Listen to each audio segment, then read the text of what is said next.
Financial freedom book के author grand सबातिर बताते हैं कि जब हम 24 साल के थे तो हमारे पास कोई जॉब नहीं थी और हमारे बैंक अकाउंट में 170 रुपये पड़े थे। ऑथर नहीं चाह रहे थे कि वो अपने पेरेंट्स के घर में रहे, लेकिन ऑथर की स्थिति ऐसी थी कि उन्हें अपने पेरेंट्स के घर में रहना पड़ा। ऑथर कहते हैं कि हमें आपके यहाँ का तो नहीं पता, लेकिन हमारे यहाँ अगर आप 24 साल के हो गए हो तो आपको सेल्फ डिपेंडेंट बनना चाहिए। आप अपने पेरेंट्स के घर में नहीं रह सकते हो। और हमारे इंडिया में तो ऐसा कोई रूल नहीं है कि आप कितने भी एज के हो गए लेकिन आप पेरेंट्स के साथ रहते हो। आपको सेल्फ डिपेंडेंट बनना चाहिए। आई थिंक अमेरिका में ये अच्छी चीज़ होती है जिसकी वजह से लोग एक्शन लेते हैं, लोग कुछ ना कुछ डिफरेंट करते हैं। तो हमें भी कोशिश करनी चाहिए 24-25 साल के एज में, 26 साल के एज में सेल्फ डिपेंडेंट बन जाए, किसी के ऊपर डिपेंड ना रहे। तो ऑथर कहते हैं मैं सेल्फ डिपेंड नहीं था तो आसपास के लोग हमारे ऊपर बहुत हंसते थे, मेरे पेरेंट्स खुद हमारा साथ नहीं देते थे। तभी ऑथर ने डिसाइड किया खुद से कि अब मुझे फाइनेंशियल फ्रीडम को हासिल करना है। ऑथर को जॉब नहीं पसंद थी। ऑथर के पिताजी बोल रहे थे कोई बात नहीं, करते करते पसंद आ जाएगी। ऑथर को अपने टाइम की कीमत पता थी कि टाइम की कीमत कितनी होती है। हम जितना टाइम दूसरे के यहाँ जॉब में बिता देंगे उतने टाइम में हम अपना कुछ कर लेंगे। अब ऑथर डिसाइड करते हैं कि हमें 5 सालों में फाइनेंशियल फ्रीडम को अचीव करना है। फाइनेंशियल फ्रीडम को अचीव करने के लिए ऑथर को 7.5 करोड़ का अमाउंट चाहिए जिससे वह फाइनेंशियली फ्री हो सकते हैं। तो ऑथर ने अब डिसाइड कर लिया, ऑथर का गोल बन गया कि मुझे फाइनेंशियल फ्रीडम को अचीव करना है। जितनी भी फाइनेंशियल फ्रीडम से रिलेटेड बुक थी ऑथर ने उन सबको पढ़ना स्टार्ट कर दिया और साथ ही साथ ऑथर ने जॉब भी करना शुरू कर दिया। 9 से 5 वह जॉब करते थे और मॉर्निंग और नाइट में वह पार्ट टाइम वर्क करते थे, अपने बिजनेस पे वर्क करते थे। ऑथर कहते हैं कि एग्जैक्टली 5 ईयर्स 5 साल के बाद मेरे अकाउंट में 7.5 करोड़ रुपया था। मैंने कोई गलत काम नहीं किया कि मैंने बहुत बड़ी कंपनी खोली या फिर मैंने किसी से बहुत ज़्यादा पैसा लेकर के बहुत बड़ा बना हूँ। मैंने $1 मिलियन की कंपनी भी नहीं लॉन्च की थी और मैंने ऐसा कोई बहुत बड़ा ऐप नहीं बनाया था जो बहुत डिफ़िकल्ट वर्क था। ऑथर कहते हैं कि फाइनेंशियल फ्रीडम को अचीव करना इम्पॉसिबल नहीं है, पॉसिबल है, बशर्ते आपको उसके लिए हार्डवर्क करना पड़ेगा। आप जो भी कार्य करते हो उस कार्य में आपको डिसिप्लिन होना पड़ेगा। ऑथर स्टेप बाय स्टेप पूरा गाइड करते हैं इस बुक के अंदर कैसे आप फाइनेंशियल फ्रीडम को अचीव कर सकते हो। Step 1, 7 levels of financial freedom. यहाँ पर पॉइंट नंबर 1 आता है क्लियरिटी। जी हाँ, आपको सबसे पहले क्लियरिटी होना चाहिए। आप जो भी कार्य कर रहे हो उस कार्य में आपको क्लियरिटी होना चाहिए। फॉर एग्जांपल जैसे आपको मुंबई जाना है, आप अपने घर से निकल दिए बट वहाँ तक कब पहुँच पाओगे जब आपको पता रहेगा कौन सी ट्रेन से जाना है, कौन सी फ्लाइट से जाना है, क्या रूट रहेगा, कहाँ पर रुकना है, किस तरीके से जाना है, तभी आप वहाँ तक पहुँच सकते हो। इसी तरीके से ऑथर बताते हैं हमें अपने गोल के बारे में क्लियरिटी होना चाहिए। And point number 2, self sufficiency. Author कहते हैं कि आपको सेल्फ डिपेंडेंट बनना पड़ेगा। आप पेरेंट्स से खर्चा ले करके या फिर किसी से भी ले करके आप काम चला रहे हो तो वो सही टाइम नहीं है। आप कोई ऐसा कार्य करो जिससे आपके पास खुद अमाउंट जनरेट हो, आपके पास इतना अमाउंट हो कि आप सेल्फ डिपेंड हो जाओ। एंड पॉइंट नंबर 3 ऑथर बताते हैं ब्रीथिंग रूम। जी हाँ, आपके पास इमरजेंसी फंड होना चाहिए। जैसे अगर आपकी जॉब छूट भी जाती है, आप जॉब को स्विच करते हो, आप जॉब छोड़ते हो बिजनेस करने के लिए, आपके पास कुछ अमाउंट होना चाहिए जिससे आपका खर्चा चल जाए। And point number 4, stability. Author कहते हैं कि आपके पास थोड़ा पैसा होना चाहिए जिससे आप बाद में अपने पैसे को ले सकते हो।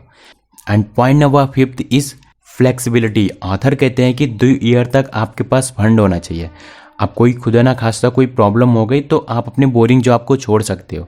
आपके पास इतना अमाउंट हो कि अगर आप बिजनेस स्टार्ट करने के लिए 2 साल का टाइम लेते हो तो 2 साल तक आपको कुछ ना कार्य करना पड़े, फिर भी आपका खर्चा चल जाए।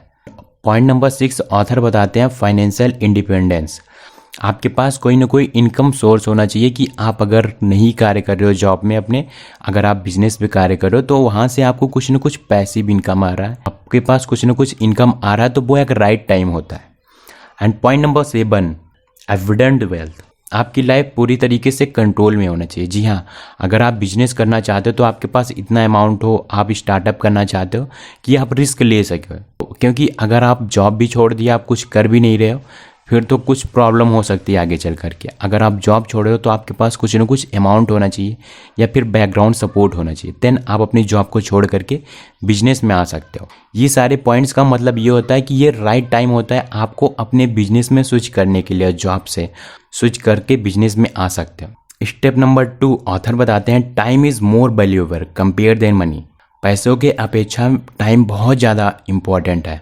ऑथर कहते हैं कि मैं आपको 100 करोड़ रुपए देता हूँ और बोलता हूँ आपकी एज को बढ़ा करके 100 साल कर दिया जाता है और आपको 100 करोड़ रुपए दे दिया जाता है, तो क्या आप एक्सेप्ट करोगे? मुझे लगता है आप नहीं मानोगे उतने पैसों से, क्योंकि जब आपकी एज नहीं है तो फिर आप क्या करोगे उस पैसों को लेकर के। Time is a more important. समय बहुत ज़्यादा कीमती होता है। Time is a like a money. जितना ज़्यादा पैसों की कीमत होती है उतना ज़्यादा टाइम की भी कीमत होती है। इसलिए अपने टाइम को कहीं इधर उधर करके मत वेस्ट करो। पार्टी करके, दोस्तों के साथ गप्पे लड़ा करके, गेम खेल करके, टाइम इधर उधर करके मत वेस्ट करो, क्योंकि ये टाइम एक सोने से कंपेरिजन भी कम होता है। आप अपने टाइम को वापस नहीं ला सकते हो, आप कितना भी पैसा खर्चा कर दो, लेकिन टाइम, आप उस टाइम को नहीं ला सकते हो जो टाइम आपका बीत रहा, जो टाइम आपका चला जाएगा। इसलिए आप अपने टाइम को सही जगह पर यूज़ करो। एंड स्टेप नंबर 3 ऑथर बताते हैं calculate your number, calculate your money. आपके पास कितना अमाउंट है और आपको फाइनेंशियल फ्रीडम अचीव करने के लिए कितना अमाउंट चाहिए। अब फॉर एग्जांपल अगर आपकी मंथली स्पेंड 50,000 रुपये है तो फिर आपको अगर 1 साल का देखा जाए तो 6 लाख रुपया होगा। इसी तरीके से अगर आपको 12 साल, 15 साल या फिर और ज़्यादा एज तक के लिए फाइनेंशियल फ्रीडम को अचीव करना है तो आपके पास कितना अमाउंट होना चाहिए। टोटल 1 CR 2 CR आपके बैंक अकाउंट में टोटल आपके पास कितना अमाउंट होना चाहिए जिससे आप फाइनेंशियली फ्री हो सके। अगर आप इंडेक्स फंड में भी अपने पैसों को लगाते हो या फिर SIP करते हो तो आपके पास कितना अमाउंट होना चाहिए और कितने परसेंटेज से आपको इंटरेस्ट मिले जिससे आप फाइनेंशियल फ्रीडम को अचीव कर सकते हो। तो इसका कैलकुलेशन आपके पास होना चाहिए। एंड स्टेप नंबर 4 ऑथर बताते हैं think before you by anything. आपको जो कुछ भी परचेज करना है उसको खरीदने से पहले एक बार सोच लो, क्योंकि पैसों को ऐसे नहीं वेस्ट किया जाता है। तो पैसों को वेस्ट ऐसे नहीं किया जाता क्योंकि पैसों की कीमत बहुत ज़्यादा होती है। आपको पैसों की कीमत अभी नहीं समझ में आ रही, लेकिन जिस टाइम आपकी एज निकल जाएगी, जिस टाइम आपके पास अमाउंट नहीं होगा, फिर आप रिग्रेट करोगे कि काश मैं अपने पैसों को इन्वेस्ट कर लिया होता, काश मैं अपने पैसों को बचा लिया होता। तो इसलिए पैसों को इधर उधर मत वेस्ट करो। जितनी ज़रूरत है, जितना नीड्स है, उसके अकॉर्डिंग खर्च करो। जी हाँ, अब आप कहते हो कि क्या मैं अपनी लाइफ स्टाइल के लिए भी खर्चा ना करूं? आप बेशक खर्चा करो, लेकिन जितनी ज़रूरत है, जितनी ज़रूरतें में आपका खर्चा हो जाए उतना ही खर्चा करो। सपोज़ अगर आपकी जॉब 15,000 20,000 रुपये की है और आप जाकर के एक आईफोन परचेज़ कर लेते हो तो वो वेस्ट ऑफ मनी है। 1 से 1.5 लाख रुपए को आप इन्वेस्ट कर सकते थे शेयर मार्केट में या फिर कहीं पर, वो आगे चल के आपको बहुत ज़्यादा रिटर्न देता और आप अपने प्लानिंग कर सकते थे कहाँ कैसे इन्वेस्ट करना चाहिए। वो काम आपके 15,000 20,000 रुपये वाले स्मार्टफोन से भी तो हो जाएगा। क्या ज़रूरत है वो आईफोन लेने का? अगर आपको वो ज़रूरत है कि उससे हमें पैसा आएगा तब तो वो आपके लिए एसिड है, फिर आपको ले लेना चाहिए। लेकिन अगर उसको लेने से आप यूज़ नहीं कर रहे हो तो आई थिंक कि आपको नहीं लेना चाहिए। एंड इस चीज़ को अगर आप फॉलो करते हो तो फाइनेंशियल फ्रीडम को ज़रूर हासिल कर सकते हो। एंड पॉइंट नंबर 5 ऑथर बताते हैं make money with side business. जी हाँ, आपको अगर पैसा कमाना है तो सबसे पहले आपके पास एक साइड बिजनेस होना चाहिए।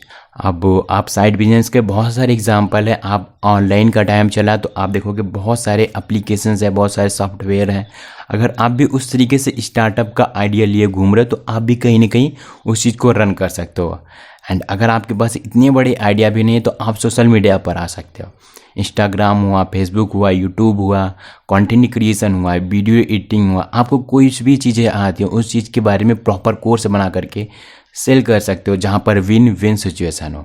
तो ये सारी चीज़ों को आप करके पार्ट टाइम में इनकम जनरेट कर सकते हो। आपको जो कुछ भी आता है उस चीज़ को आप पढ़ा करके यूट्यूब पर, फेसबुक पर, इंस्टाग्राम पर शेयर कर सकते हो।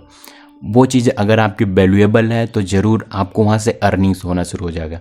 और 1 साल 2 साल में तो नहीं, लेकिन 4 साल 5 साल के अंदर आप फाइनेंशियल फ्रीडम को अचीव कर सकते हो। ऑथर कहते हैं कि इन 5 रूल्स को अगर आप अच्छे तरीके से फॉलो करते हो देन ज़रूर आप फाइनेंशियल फ्रीडम को हासिल कर सकते हो।